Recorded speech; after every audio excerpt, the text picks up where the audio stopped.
하나님 말씀 출애굽기 6장 10절입니다. 여호와께서 모세에게 말씀하여 이르시되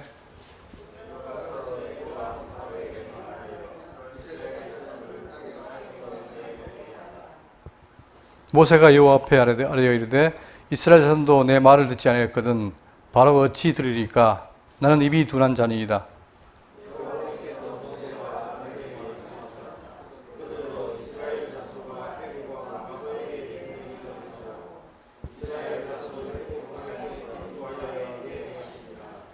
아멘.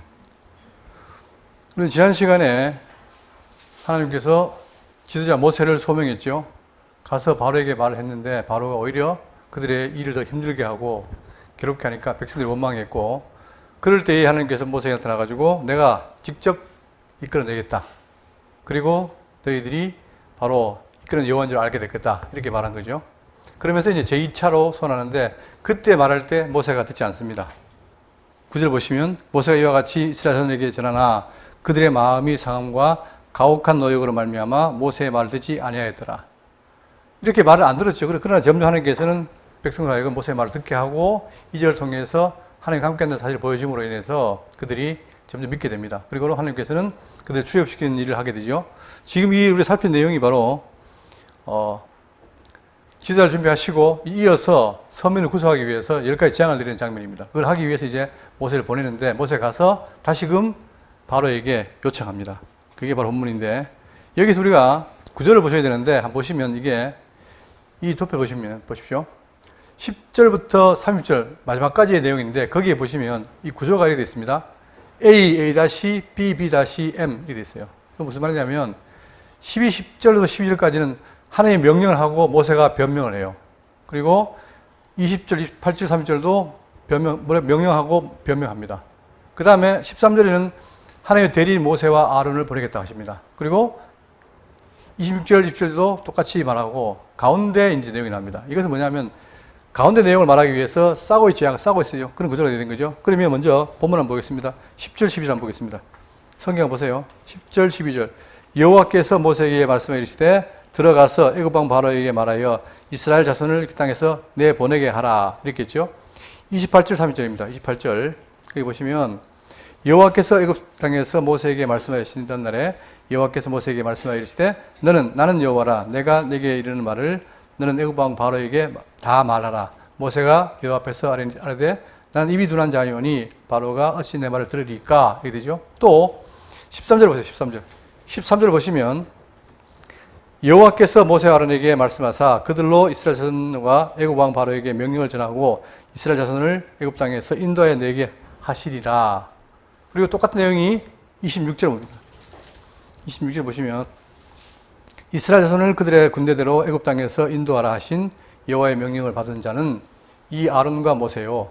애굽 왕 바로에게 이스라엘 자손을 애굽에서 내보내라 말한 사람도 이 모세와 아론이었더라. 이렇게 해서 이제 양쪽을 싸고 있습니다. 이게 교차 구조인데, 이게 돼 있는데 중요한 거 바로 그 가운데 있는 모세와 아론의 족보가 나타납니다. 왜 그랬을까? 본문 보시면서 한번 확인하겠습니다. 자, 다시 10절로 갑니다. 여호와께서 모세에게 말씀하여 이르시되 들어가서 애굽 왕 바로에게 말하여 이스라엘 자손을 그 땅에서 내보내게 하라. 일단 말해라는 거예요. 그러나 안 되겠죠. 그러나 하나님께서는 모세에게 그렇게 말해라 하니까 모세가 12절에 모세가 여호와 앞에 이르되 이스라엘 자손도 내 말을 듣지 아니하였거든 바로가 어찌 들으리까 나는 입이 둔한 자이다. 계속 모세는 변명합니다. 하면서 그걸 빼지요. 그러나 하나님께서는 계속 모세를 푸시해서 하게 하는데, 자 여기 보면은 바로가 어찌 들으리까 나는 입이 둔한 자이니다. 계속 모세는 뭐냐면 내가 입이 둔합니다. 어떻게 하겠습니까? 라고 하죠. 이것은 바로 뭐냐면 우리가 신약에서 지금 고린도전서 배우고 있죠. 거기 보면 1장 27절에 그러나 하나님께서 세상의 미련한 것들을 택하사 지혜 있는 자들을 부끄럽게 하시려고 세상의 약한 것들을 택하사 강한 것들을 부끄럽게 하려 하시며 하나님께서 세상의 천한 것들과 멸시받는 것들과 없는 것들을 택하사 있는 것들을 폐하려 하시나니 이는 아무 육체도 하나님 앞에서 자랑하지 못하게 하려 하심이라. 결국 하나님께서 뭐냐? 세상에 미련한 것 그걸 통해 지혜를 자를 부끄럽게 하고 약한 걸 택해서 강한 자를 부끄럽게 하고 그 다음에 멸시받는 것과 없는 걸 택해서 있는 것들을 부끄럽게 하고, 그죠? 결국은 아무 육체도 자랑하지 못하게 한다는 그 말씀을 그대로 이루는 겁니다. 그러니까 출애굽 사건은 이스라엘 백성이 나오는 거지만 그러나 궁극적으로 지극히 약한 모세를 들어서 강한 자 바로를 부끄럽게 해서 하나님께서 이끌어 나오겠다 하는 전형적인 단독 사역의 전형이죠. 그러니까 이 출애굽 사건은 하나님이 계획하시고 그 다음에 그들을 통해서 이스라엘 백성들을 애굽에 집어넣고 나아가는 것도 하나님 전적인 사역이라는 사실을 우리가 알 수 있습니다. 그렇기 때문에 왜 모세를 이렇게 힘없을 때 쓰느냐? 그것은 하나님 전적인 능력을 보여주기 위한 것이다. 살다 보면 그게 많죠. 하나님께서는 바로 인간의 능력을 믿지 않고 결국 하나님 뜻대로 하신다는 사실을 우리가 알 수 있습니다. 자, 본문 13절입니다. 여호와께서 모세와 아론에게 말씀하사 그들로 이스라엘 자손과 애굽 왕 바로에게 명령을 내리고 전하고 이스라엘 자손을 애굽 땅에서 인도하여 내게 하시니라. 결국은 모세가 입이 둔하니까 아론을 세워서 같이 해서 결국은 이 두 사람이 하게 된다는 사실을 말해주고 있죠. 그러면서 14절. 자, 그들의 조상을 따라 집의 어른은 이러하니라. 자, 이제 놀랍게도 가운데에서 족보를 말합니다. 족보. 즉, 레위 족보인데 보시면 그들의 조상을 따라 집의 어른은 이러하니라. 이스라엘 장자 르우벤의 아들은 한옥과 발루와 헤스론과 갈미니 이들은 르우벤의 족장이요. 자, 근데 여기서 보면은 이 그림 다시 보세요.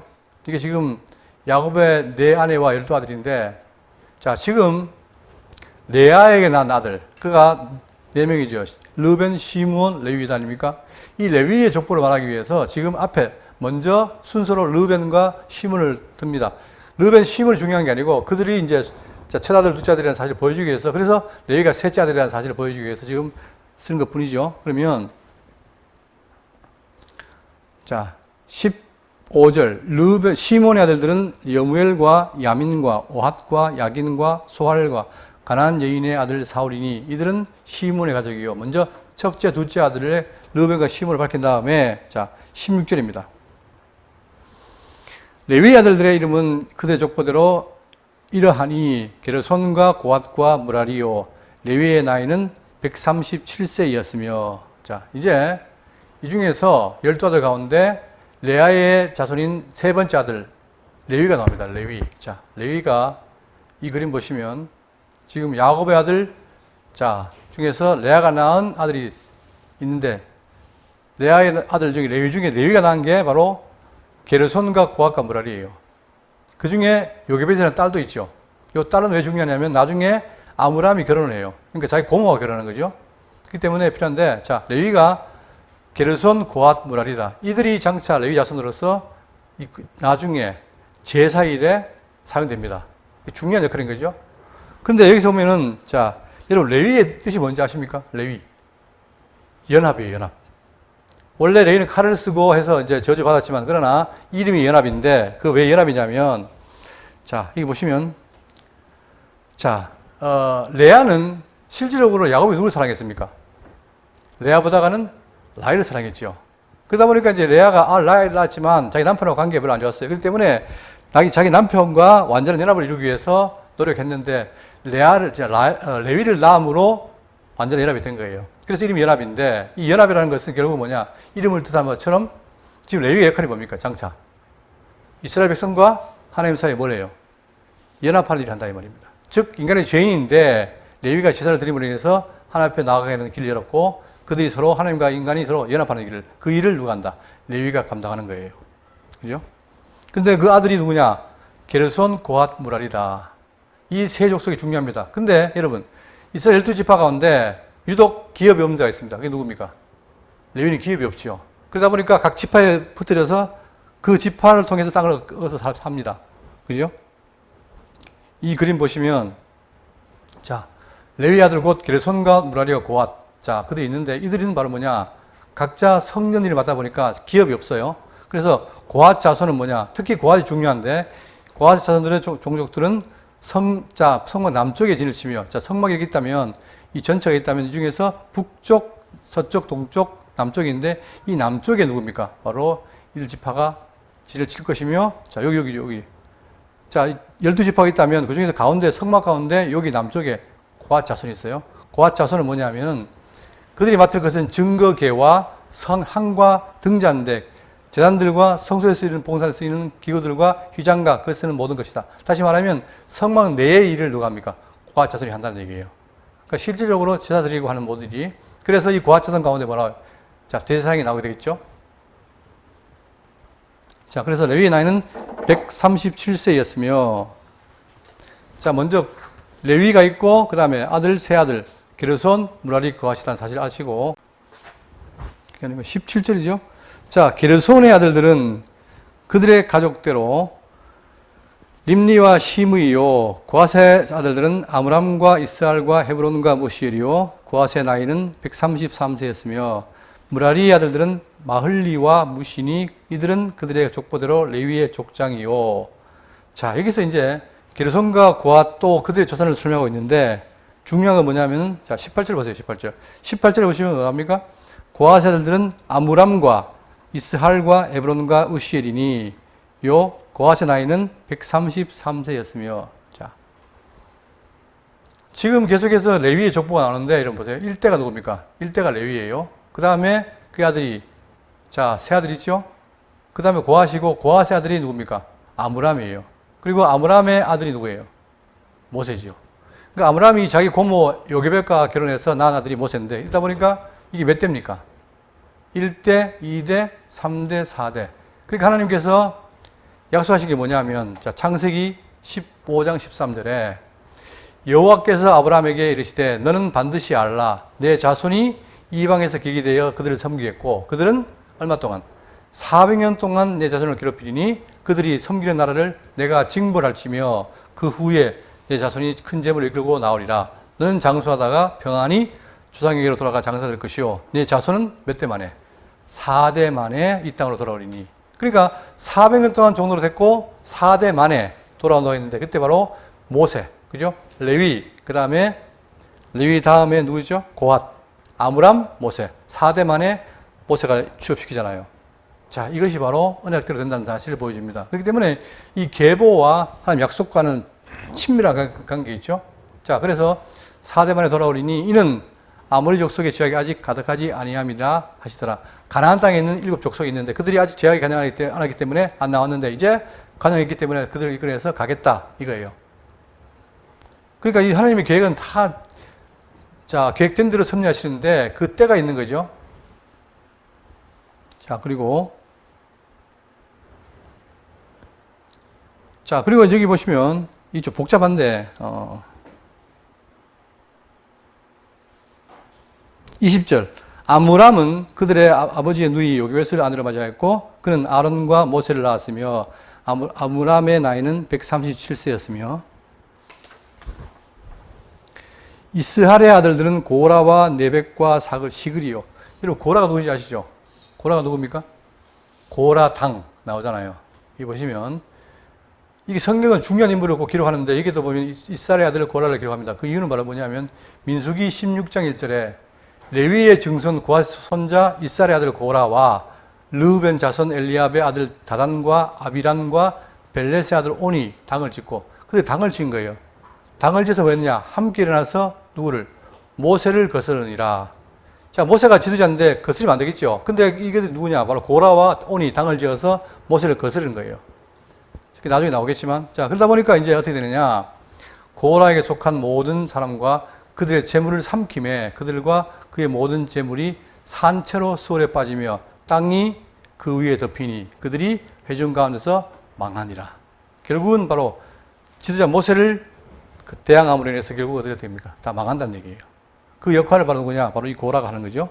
이스라엘을 소개하는 바로 이유는 바로 거기 있다는 사실을 볼 수 있고, 그 다음에 22절에 으시엘의 아들들은 미사엘과 엘사반과 시드리요, 아론은 암미나답의 딸 나손의 누이 엘리사바를 아내로 맞이하였고. 자, 지금 보세요. 여기 있는 지금 아까 했던 이전에 여기 나오는 거 아므람이 누구하고 결혼했죠? 요게벳 결혼합니다. 요게벳과 결혼해서 누구 낳습니까? 딸 누굽니까? 예? 딸이 누구였죠? 미리암, 그 다음 아들 아론, 그 다음에 모세. 그러니까 미리암, 아론, 모세가 바로 이 아브라함의 아들, 딸들이에요. 그죠? 자, 그럴 때에 지금 여기서는 뭐냐면, 자, 첫 번째는 이 모세가 나오는 계보를 얘기했고, 두 번째는 뭐예요? 이제는 아론의 계보 나옵니다. 아론. 아론이 왜 중요합니까? 장차 이스라엘이 뭐가 돼요? 대제사장이 되는 것이죠. 그러니까 이들이 지금 그 역할이 큰 거예요. 앞으로 이스라엘 역사에 있어가지고. 그러다 보니까 소개되고 있는데, 이 그림 한번 보세요. 좀 전에는 모세가 나온 장면을 봤고, 이번에 뭐예요? 아론입니다, 아론. 아론은 이제 모세 형입니다. 형인데, 이 아론이 나답과 아비후, 엘라살, 이다말을 낳아요. 이 인물이 중요합니다. 왜 중요하냐면, 여기서 누가 나와요? 요 엘라살 계열과 이다말 계열에서 장차 이스라엘의 두 대제사장이 나옵니다. 그래서 사독 계열도 있고 아비아달 계열도 있어요. 이게 나뉩니다. 자, 그러면 여기 보시면 23절입니다. 아론은 아미나답의 딸 나손의 누이 엘리세바를 아내로 맞이하였고 그는 나답과 아비후와 엘라살과 이다말을 낳았으며, 자, 이 네 명을 낳았는데, 이런 보세요. 여기서 이 두 사람, 나답과 아비후가 첫 번째, 두 번째예요. 그런데 이들이 어떻게 됩니까? 곧 죽습니다. 왜 죽어요? 이유가 있어요. 보시면 레위기 10장 1절에 아론의 아들 나답과 아비후가 각기 향로를 가져다가 여호와께서 명령하시지 아니하신 다른 불을 담아 여호와 앞에 분향하였더니, 자, 제사장은 여호와의 명을 따라서 하는 대로 해야 되는데 어떻게 했다는 거예요? 불을, 명령하지 아니한 불을 드린 거예요. 분향한 거예요. 그러니까 그 대가로 불이 여호와 앞에서 나와 그들을 삼킴에 그들이 여호와 앞에서 죽은지라.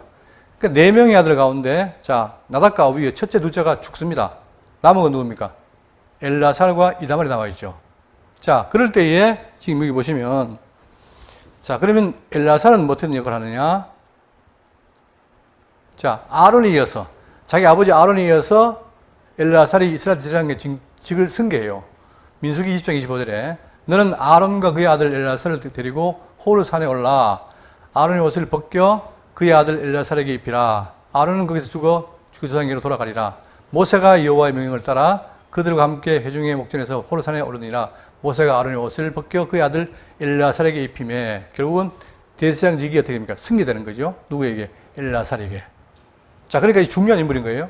그러면 왜 이다말과 앞에 있는 나답과 아비후가 죽었느냐? 그 이유는 뭐냐면, 여러분 여기서도 제가 아까 말씀드렸지만 구약에는 뭡니까? 구약은 모형이죠. 신약은 이 모형에 대한 실체를 말하죠. 그럼 실체는 다른 말하면 예수 그리스도가 실체예요. 예를 들면, 자, 성막의 실체도 예수 그리스도, 그 다음에 성전의 실체도 예수 그리스도, 그 다음에 지금 대제사장, 자, 대제사장은 세웠지만 이게 누굽니까? 인간이죠, 인간. 인간이다 보니까 허물이 있는 거예요. 그 허물이 있기 때문에 결국 뭡니까? 모형은 허물이 있기 때문에 나중에 실체이신 예수가 오신다. 이걸 보여주는 거죠. 그러니까 지금 여기서 첫째 아들인 나답과 아비후가 세워놨는데 허물이 있다 보니까 죽었어요. 이것은 뭐야? 장차 참 것이 와야 된다는 것에 대한 하나의 암시인 거죠. 그러니까, 자, 바로 이것들은, 그래서 나중에 히브리 가면 어떻게 됩니까? 예수 그리스도가 참 대제사장으로 와서 그들은 날마다 드렸지만 예수님은 어떤 제사예요? 영단번 드린 제사로 모든 죄를 다 사는 거죠. 그렇기 때문에 구약은 다 모형적인 의미를 갖고 있다는 사실입니다. 그러니까 우리는 지금 이 책을 통해서 이 레위의 모세와 아론, 이 두 아들의 역할을 통해서 장차 오실, 모세도 메시아 예표고 아론도 메시아 예표인 거예요. 그죠? 다 모형이죠. 그래서 결국은 그리스도를 자, 예표하고 있다는 사실을 우리가 확인할 수 있는 거예요. 그러니까 다시 말하면 모형은 다 뭐다? 불완전하다. 이거예요. 그렇기 때문에 이것은 곧 완전한 메시아가 온다는 사실을 증거하는 것이다. 그걸 볼 수 있는 거죠. 자, 25절. 아론의 아들 엘라살은 부디엘의 딸 중에서 아내를 맞이하였고 그는 비나스를 낳았고, 이번엔 또 누가 나왔냐? 비나스가 나옵니다. 낳았고 이들은 레위 사람의 주장에 따라 가족의 어른들이라. 자, 라고 말하고 있습니다. 그러니까 계속해서 계보가 이어지는 거죠. 그 다음에, 자, 13절에 나오는 비나스 보겠습니다. 자, 비나스는 누구냐? 비나스가 엘라살의 대제사장직을 승계합니다. 그러니까 요 표를 보시면 아론이 이어서 엘라살이 되고 그 다음에 그 아들 비나스가 이어지는 거예요. 그죠? 이렇게 해서 이 전체가 나중에 사독계열의 제장으로 이어진다는 사실. 그러니까 이들은 그걸 따라서 계속해서 어떻게 합니까? 이스라엘 백성을 위한 연합에 대한 일을 하는 거예요. 누구를? 백성과 하나님 사이에. 그래서 계속해서 제사를 드리고 그게 죄를 고하고, 그죠? 그래서 죄가 없어져야만 하나님과 또 만나는 거 아닙니까? 그러니까 그들은 날마다 죄를 짓기 때문에 날마다 범죄 제사를 드려야 되는 거 아니에요? 그죠? 그리고 1년에 한 차례 7월 10일 날 대속죄일 날 들어갔을 때 어떻게 됩니까? 여러분 대제사장이 입는 옷 속에 밑에 뭐가 달렸어요? 옷에 방울이죠? 방울이 있어가지고 그가 제사 드릴 때 그 제사가 연락이 되면 어떻게 됩니까? 방울 소리가 나고 안 되면 죽는 거예요. 그죠? 그래서 결국은 자 대제사장이 그 제사를 드림으로 하나님께 나가게 되고 서로 화해되는 이러한 일을 담당한 게 바로 누구다? 대제사장이다 사실이에요. 레위 지파. 그러니까 이 레위는 연합의 의미를 갖고 있다고 제가 이 도표를 참고하시면 되겠습니다. 그러니까 이 대제사장도 승계된다. 결국 그러나 이제 예수님은 누구예요? 예수님은 어떤 반차? 구약은 이렇게 해서 아론의 반차가 되지만 그러나 예수님은 뭐예요? 멜기세덱의 반차죠. 멜기세덱. 그 이유가 뭡니까? 왜 그랬습니까? 왜 멜기세덱의 반차예요? 원래 구약을 따르면 어느 지파에서 나와야 되죠? 레위 지파에서 나와야 되는데 그런데 예수님은 뭐예요? 예수님은 유다 지파란 말입니다.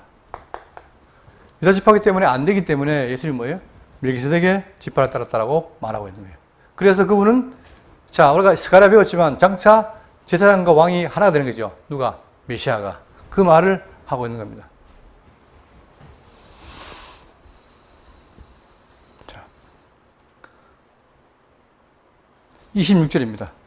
이스라엘 자손을 그들의 군대대로 애굽 땅에서 인도하라 하신 여호와의 명령을 받은 자는 이 아론과 모세요. 그래서 결국 하나님께서는 이 아론과 모세를 통해서 그들을 인도해야 된다고 말씀하고 계십니다.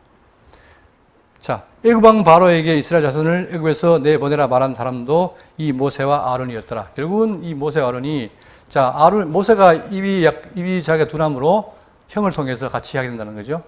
그렇게 말하고 있습니다. 자, 그 다음에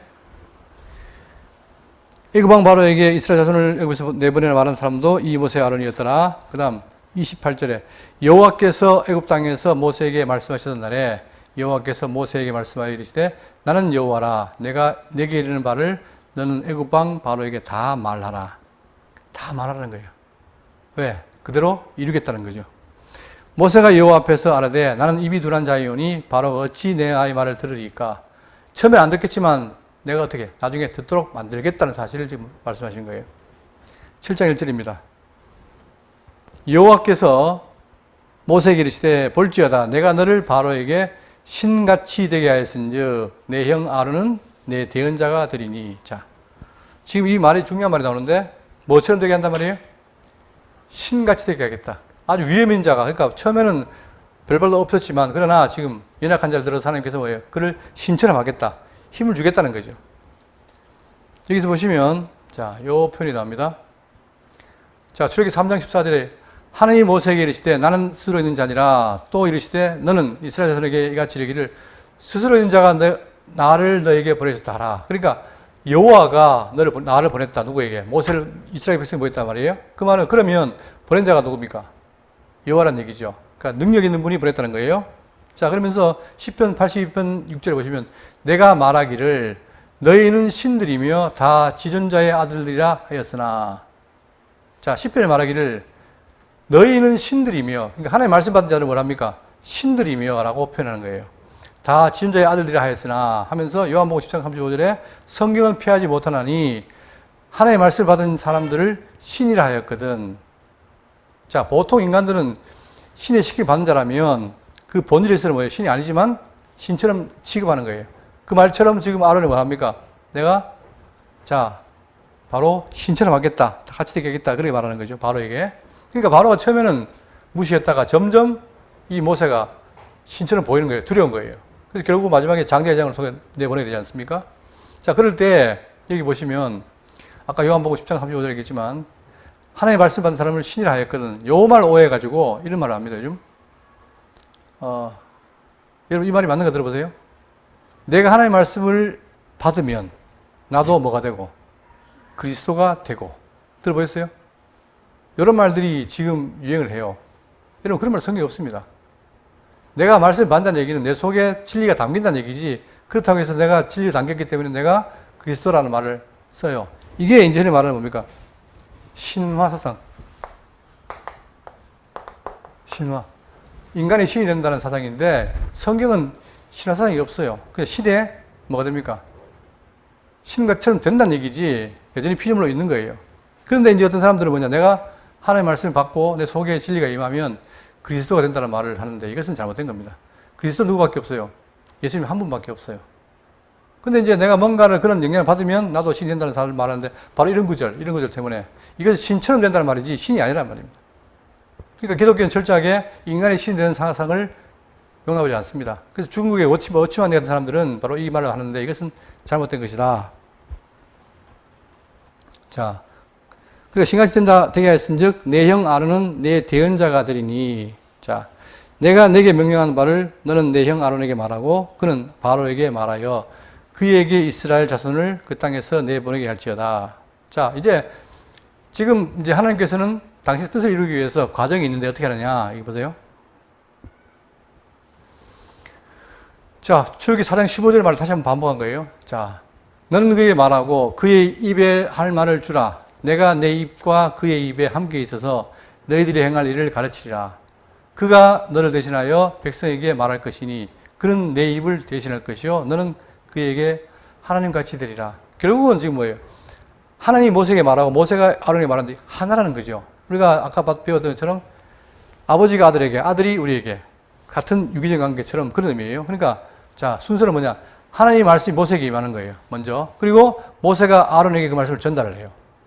아론이 바로에게 말을 해요. 왜? 모세가 입이 약하니까 하고 결국 바로가 하나님의 명령을 받아들일 수밖에 없습니다. 이게 바로 이스라엘 해방 순이에요. 그러니까 결국 뭐냐? 궁극적으로 이 모든 일의 중심은 누구라는 거예요? 누굽니까? 하나님이라는 거죠.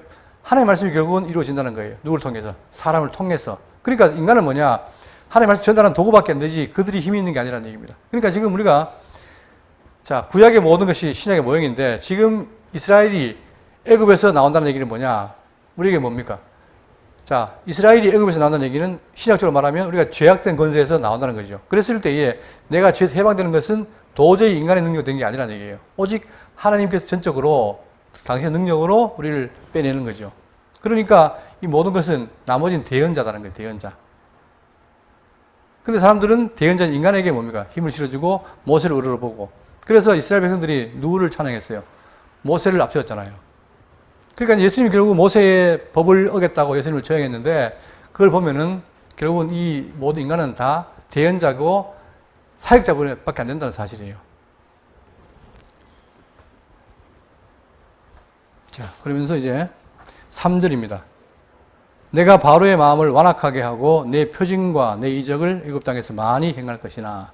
근데 이제 하나님께서 보세요. 만약에 당신이 처음 한다면 바로 그냥 바로에게 듣기 위해서 하면 되는데 어떻게 합니까? 그렇게 하지 않고 누구를? 바로의 마음을 완악하게 하고. 이게 지난번 기획 성경에 뭐되어 있습니까? 강박하게 하고. 같은 말이 아닙니까? 그러다 보니까 자, 이렇게 하는데 다시 한번 말씀드립니다. 이 완악하게 하는 말을 절대 하나님이 바로를 완악하게 해서 죄짓게 한다. 이 말이 아니에요. 뭐라 그랬습니까? 여기 보세요. 다시 한번 이 말씀으로 정리하겠습니다. 자, 지금 출애굽기는 많은 말이 나옵니다. 하나님이 바로를 완악하게 했다는 말이 많이 나오는데 그 말의 의미가 뭐냐? 보세요. 출애굽기 4장 21절에 여호와께서 모세에게 이르시되 네가 애굽으로 돌아가거든 내가 내 손에 준 이적을 다 바로 앞에 행하라. 그러나 내가 그의 마음을 완악하게 한즉 누가 했습니까? 하나님이 하신 거예요. 그런데 이것이 보세요. 완악하게 한즉 그러니까 직접 마음을 움직여서 했다는 것처럼 보이잖아요. 그 말이 아니에요. 그 말이 뭡니까? 결국 완악하게 하니까 안 변해졌는데 그 말의 의미는 뭐냐? 출애굽기 9장 21절에 여호와의 말씀을 마음에 두지 아니하는 사람은 그의 종들과 가축을 들에 두었더라. 그러니까 이거 뭐냐면은 로마서처럼 내버려뒀다. 죄가 내버려 두니까 결국 말씀을 안 듣고 안 들으니까 어떻게 된 거예요? 안 버렸다는 거예요. 그러니까 이 완악하게 했다는 말은 적극적으로 하나님이 개입해서 바로의 마음을 강박하게 한 것이 아니고 원래 죄인 있는 그대로 내버려 뒀다. 그 말의 의미라는 거죠. 왜냐하면 이것이 우리가 잘못 오해해서 마치 하나님 죄짓게 한다는 말로 표현했는데 그 말이 아니라는 거예요. 그죠? 그러니까 결국은 뭐냐? 바로가 안 한 건 그렇게 안 한 이유가 바로 뭐냐? 완악한 것인데 그 이유는 바로 뭐냐면 말씀을 두지 않았다는 거예요. 강박하니까 말씀을 두지 않고 여호와의 말씀을 거역했다는 거죠. 결국은 자, 딴 거 없어요. 오전에도 마찬가지지만 자, 하나님의 말씀을 듣지 않으면 살 방법이 없습니다. 그런데 우리는 하나님의 말씀을 듣고 따라가지만 반대로 믿지 않는 자들은 뭐예요? 절대 안 들어요. 완악하기 때문에. 이게 이제 세상인 거예요. 그죠? 그러니까 완악한 자와 완악하지 않은 자의 차이는 백지 않는 차이지만 그러나 그 결과는 엄청나다는 거죠. 우리는 정말 그분의 은혜에 의해서 말씀을 들으니까 살아가지만 그러나 그렇지 않은 죄인들은 뭡니까? 절대 안 들어요, 말을. 이게 완악한 거예요. 자, 내가 바로의 마음을 완악하게 하고 내 표징과 내 이적을 애굽 땅에서 많이 행할 것이나 바로가 너희 말을 듣지 아니할 터인즉. 자, 미리 말씀하잖아요. 안 들을 거다. 안 듣는다. 그러니까 안 듣는다는 말이 결국 뭐다? 완악하게 한 것이다. 그 말인 거예요. 내가 내 손을 애굽에 뻗쳐 이런 여러 큰 심판을 내리고, 자, 여러 큰 심판. 결국 하나님께서 뭡니까? 여러 가지 재앙을 내려서 안 듣는 데 대가를 내려서 결국은 나중에 장자의 심판을 통해서 그들을 나오게 하는 거죠. 그러니까 하나님의 능력이라는 것이 점점 더할수록 어떻게 됩니까? 모세는 그들에게 뭐가 보여요?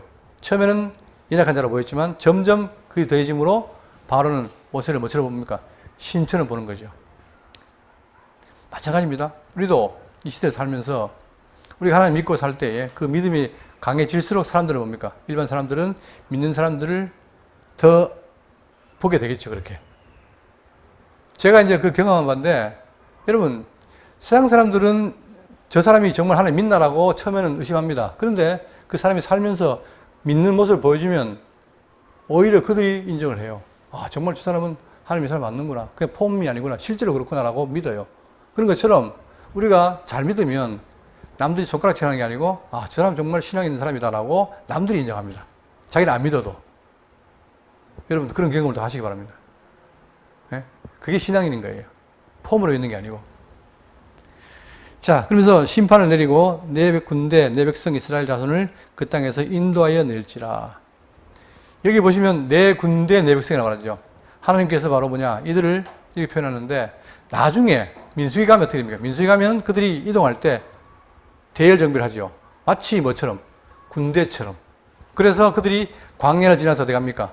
가나안 땅으로 들어가는 거죠. 그러니까 마치 그들이 군대처럼 움직여서 하나님 정한 땅을 간다는 거예요. 그걸 표현할 때 내 군대, 내 백성. 자, 출애굽기 12장 41절에 430년이 끝나는 그날에 여호와의 군대가 다 애굽 땅에서 나왔은즉. 이때 표현하기를 뭐합니까? 이스라엘 백성들을 여호와의 군대라고 표현합니다. 그러니까 그들이 군대로서 대열 정비라는 거죠. 100부장, 10부장 해가지고. 자, 또 12장 51절에 바로 그날에 여호와께서 이스라엘 자손을 그 무리대로, 그들이 수많은 무리가 있어요. 그 무리대로 애굽 땅에서 인도하여 내셨더라. 다 하나님이 하셨다는 거예요.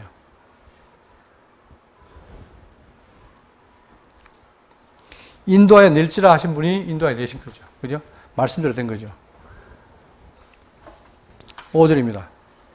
내가 내 손을 애굽에 펴서 이스라엘 자손을 그 땅에서 인도하여 낼 때에야 애굽 사람이 나를 여호와인 줄 알리라 하시매. 여러분, 여호와인 줄 안다는 표현이 양쪽에 다 있죠. 이스라엘 백성들에게는 뭐예요? 은혜로 알게 되는 거죠. 왜? 그들이 종로로 됐는데 때가 되니까 이끌어내서 그들을 자유로 옮긴다. 그런 의미에서 여호와는 뭐예요? 그들에게는 은혜의 하나님입니다. 반대로 누구에게는? 자, 내가 내 손을 애굽 위에 펴서, 자, 지금 하나님께서 능력을 애굽 위에 펴가지고 그들을 굽자 못하게 해서 이스라엘 자손을 그 땅에서 인도해 낼 때에야 애굽 사람이 나를 여호와인 줄 알지라. 이때는 뭐예요? 두려움의 하나님이죠. 여호와죠, 그죠? 그들에게는 아, 정말 이스라엘 믿는 여호와는 살아있는 신이구나. 친히 그들이 이끌어내는구나라고 보게 되니까 그때 가서 여호와인 줄 알게 된다라고 말하고 있습니다. 그러니까 우리는 다행히 은혜로 여호와를 아니까 감사한 거죠. 반대로 두려움으로 한다면은 그들에게는 엄청난 재앙이 되는 겁니다. 그래서 나중에 애굽 병사들이 자, 홍해를 건널 때 따라옵니다. 따라왔을 때 어떻게 됩니까? 유대인들은 다, 이스라엘 다 건너지만 그들은 어떻게 바다에 수장되잖아요. 그죠? 이게 참 놀라운 사건인데 그것이 바로 이렇게 보여지는 거예요. 그들에게는 저주로 보여지는 거죠. 자, 이렇게 말하니까 모세와 아론이 여호와께서 자기들에게 명령하신 대로 행하였더라.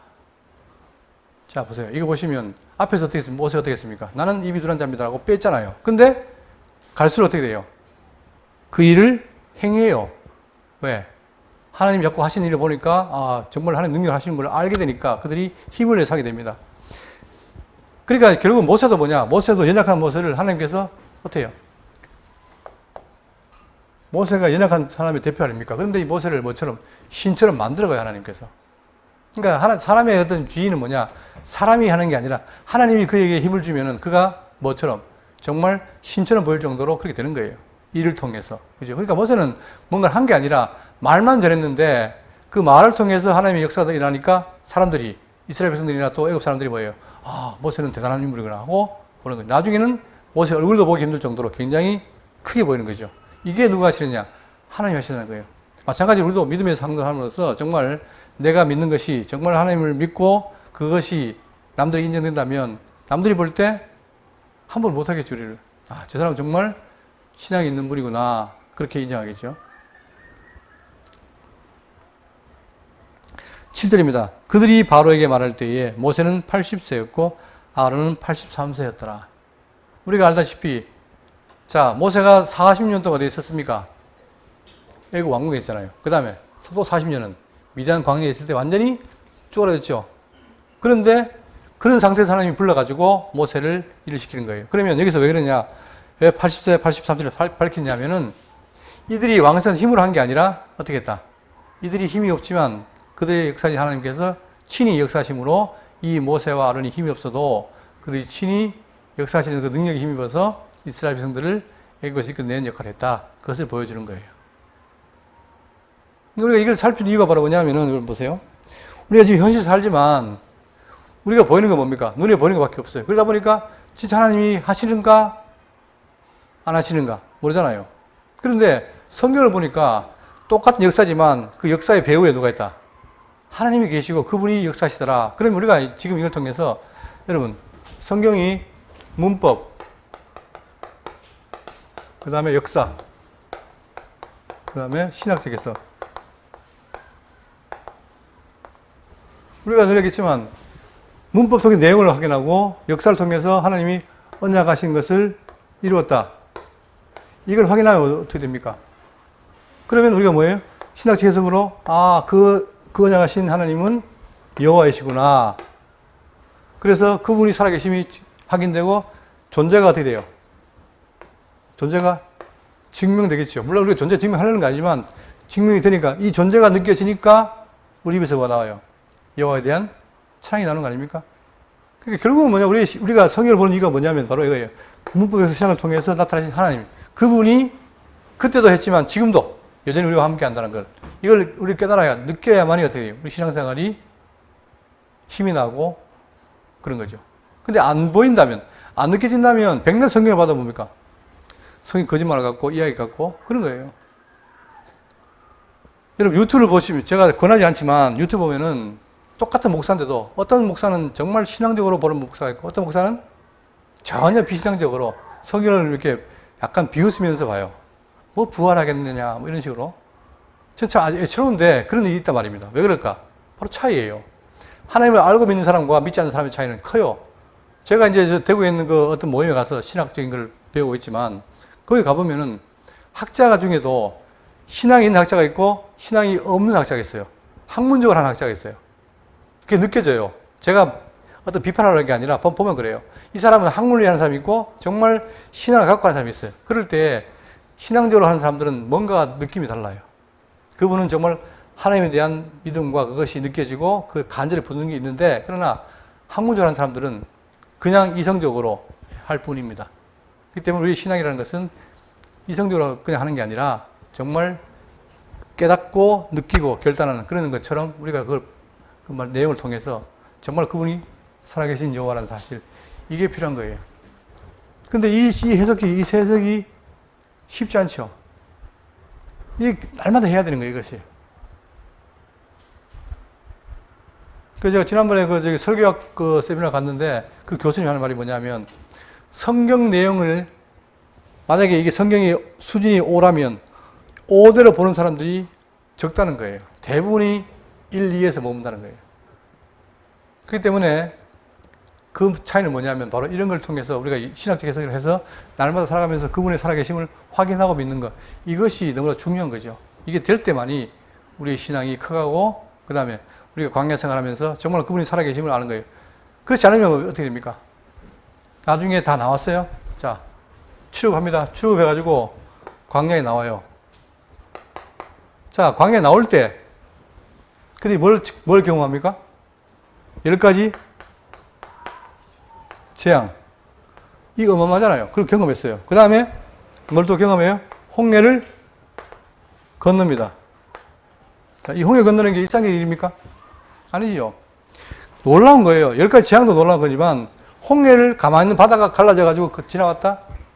도저히 상상할 수 없는 일 아닙니까? 그러면 그걸 경험하면 어떻게 될까요? 야, 그 다음 날부터 다 싸들고 내 하나님 믿겠습니다 하고 하나님 막 찬양할 거 아닙니까? 그죠? 그런데 놀라운 건 뭐냐면 경험하고도 나가서 어떻게 합니까? 바로 가서 물이 안 나온다, 고기 없다라고 뭐예요? 불평을 해요. 불만. 이게 인간인 거예요, 여러분. 이런 우리가 광야 생활의 모습을 통해서 우리가 이기려고 하는 게 뭐냐? 그렇기 때문에 성경을 통해서 하나님이 진짜 함께 하신다는 걸 우리가 듣고 배우고 느끼고 내가 확인해야 신앙이 커간다 이 말입니다. 그게 말씀밖에 없는 거예요. 그러니까 지금 우리가 함께하는 이 시대에는 성령께서 뭐합니까? 친히 와서 말씀을 듣고 깨닫게 하잖아요. 그게 깨달아지고 하게 될 때 이해 가능한데, 제가 이번에 여름 상회 때 폐회 예배 때 말씀기 부탁한다는 말씀을 드렸는데, 정말 저는 정말 제 어떤 뭐랄까 힘을 다해 드렸습니다. 왜? 결국은 우리가 뭐예요? 말씀밖에 없어요. 말씀이 우리를 지키고 인도하고 하는 것밖에 없어요, 여러분. 그래서 날마다 우리 성도님들도 말씀께 부탁하고 그 안에서 이겨나가야 됩니다. 그래야 나도 살고 교회도 사는 거예요. 그죠? 그러니까 지난 세월에 보니까 우리가 어려움을 가운데 있었지만 결국은 제가 돌아볼 때 하나님 말씀이 우리를 인도해 왔구나. 저는 개인적으로 그렇게 느끼고 감사했습니다. 여러분들은지 모르지만. 그러니까 우리가 지금 보세요. 말씀에 대한 한 역사를 보세요. 처음에는 막 전부 다 만나가지고 막 좋아했지만 그러다가 어려움 겪었어요. 어려움 겪었을 때 여러분 보세요. 지금 여러분들은 뭐 당연한 것 같지만 참 안타까운 거 뭐냐면 이 어려울 때 많은 사람들이 교회를 떠났어요. 예? 그럼 그 사람들은 바보라 떠나고 여러분 잘났을 때 남았습니까? 그게 아니란 말이에요. 떠난 사람 안 떠난 사람을 누가 섭리했다? 하나님이 하신 거예요. 갈 사람은 간 거예요. 남아있는 사람들은 하나님의 말씀을 지키기 때문에 남은 거예요. 그 감사해 보셨습니까? 감사할 일입니다. 그래서 우리가 이 삶에 있어가지고 정말 하나님께서 함께 하신다는 사실을 말로 하는 것이 아니라 실제로 느끼고 깨닫고 살아가서 우리 신앙이 더욱더 자라나기를 기대하고 바라겠습니다.